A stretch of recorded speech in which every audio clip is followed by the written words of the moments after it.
Kashmir cements limited मुकफ्फल है, ताला लगा है और जम्मू कश्मीर हुकूमत की अदम तवज्जुही की बुनियादी वजह से यह बड़ा और अहम इदारा जहां पर हजारों लोगों को रोजगार फराम हो रहा था, आज तबाही के दहाने पर पहुंच चुका है। और लगभग अब आप ये समझ लीजिएगा कि किसी भी दिन आप ये सुनेंगे कि जम्मू कश्मीर सीमेंट्स लिमिटेड को बंद कर दिया गया है। उसकी दो तीन बड़ी वजूहत हैं। एक जमाने में जम्मू कश्मीर सीमेंट लिमिटेड एक प्रॉफिटेबल इदारा हुआ करता था, यानी मुनाफा बख्श इदारा हुआ करता था, लेकिन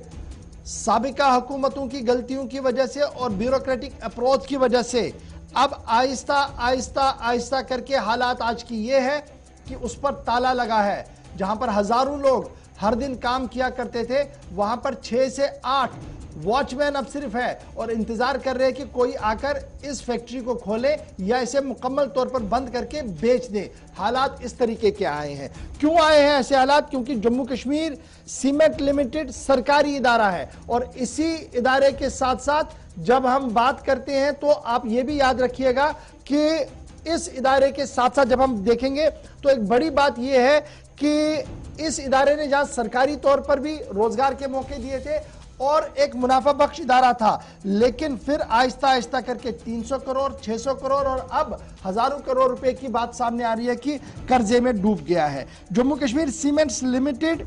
की जब हम बात करते हैं, जो खरीव के अंदर लगाया गया था सन 1982 1982 में 600 मीट्रिक टन की पैदावार इसको थी पर दिन, यानी हर दिन 600 मीट्रिक टन की पैदावार वाला सेक्टर, जिसे आप हैवी सेक्टर इंडस्ट्री में गिनते थे, क्योंकि बाज़ाब्ता तौर पर इसकी अप्रूवल दी गई थी और इसका ओपीसी ग्रेड जो था वो 43 ग्रेड बताया गया था और लाइसेंस इसकी जो थी वो बाज़ाब्ता तौर पर bureau of India standard BIS की तरफ से दी गई थी। और तब जब मुकाबला इंतहाई सख्त था 1982, उसके बाद रिवाइवल इसका दोबारा हुआ 1996 में, नई मशीनों को लगाया गया, लेकिन आज सूरत हाल यह है कि एक बैग भी यहां से आप सीमेंट नहीं बना पा रहे हैं। अब इसी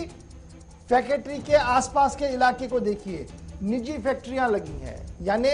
सरकार ने जो मॉडल वहां पर रखा उसी मॉडल की कॉपी किसी और ने भी वहां की और कई नौजवान सामने आए, उन्होंने सीमेंट फैक्ट्रियां लगाई। एक छोटी सी फैक्ट्री को बड़ी फैक्ट्री बनने में ज्यादा साल नहीं लगे, 2 से 3 सालों के अंदर अंदर वो निजी फैक्ट्रियां 1 से 2 और 2 से 3 तक आ गई। लेकिन जो सरकार की फैक्ट्री थी, बड़ी फैक्ट्री थी, तस्लीम शुदा फैक्ट्री थी, उस पर आज ताला लगा है। और सीधी सीधी सी बात है कि एक तरफ से सन्नती इनकलाब की बात हो रही है, दूसरी तरफ से उस सन्नत को हम नहीं बचा पा रहे हैं जिसकी प्रोडक्शन यूज होती है श्रीनगर के अंदर, जम्मू के अंदर, सरकारी प्रोजेक्ट्स के अंदर इसका इस्तेमाल हो सकता था, लेकिन हुकूमत ने आंखें बंद कर दी, जिसकी वजह से पहले सिल्क फैक्ट्री रूबज़वाल हुई जहां पर हजारों लोग काम कर रहे थे, फिर कालीन की सन्नत रूबज़वाल हुई क्योंकि सरकार ने कहीं ध्यान नहीं दिया, फिर हैंडीक्राफ्ट और हैंडलूम आज तबाही के दहाने पर है और अब एक वाहिद इदारा जो हैवी इंडस्ट्री के जुमरे में आता था, हुकूमत की नजरों से ओझल होने की वजह से